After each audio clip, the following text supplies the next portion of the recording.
Hello guys, I'm back. Nagluto na naman tayo ng pan-chicken guys. Pero kakaiba tong pan-chicken natin ngayon dahil walang harina. Walang itlog. Kung ano lang meron tayo, yun lang.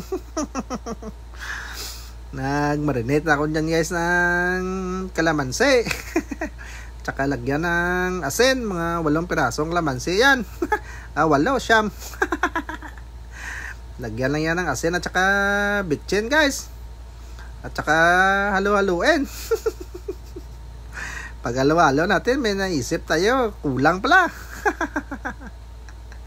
Lagyan din pala natin ng asukal.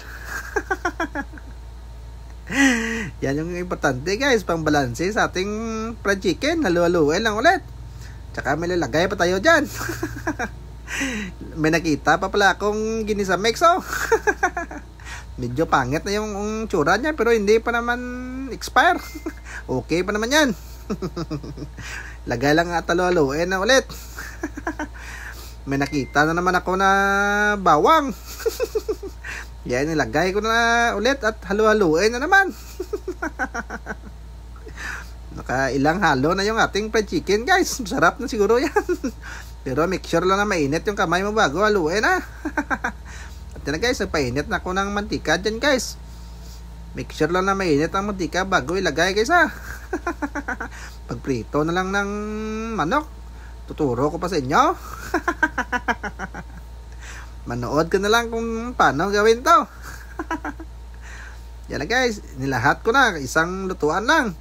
Yung mantika na ginamit namin, yung mantika na nilutuan kanina ng banana chips.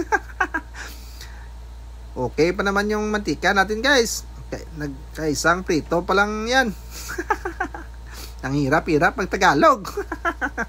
Kung alam nyo lang kung gaano kahirap. Yan lang guys, oh, halo-haloin lang guys para hindi magdidikit-dikit. Paano magdidikit-dikit yan? Wala naman yung harina. Para hindi masunog pala. Yun pala yung minimin ko. Minimin. Diyan na guys oh. Malapit na yung maluto. Halo-haloin lang natin guys. Para yung kabilang side naman yung maluto. Mga tupadoy yung nagluluto oh. Alam nyo ba yung meaning ng tupadoy? Baliktarin nyo lang kung ano ang meaning nyan. Baliktarin nyo. Yan na guys. Luto na yan. Isi-serve na natin yan. Mayroon kami palang laswa dyan. Hindi na ako na pinakita.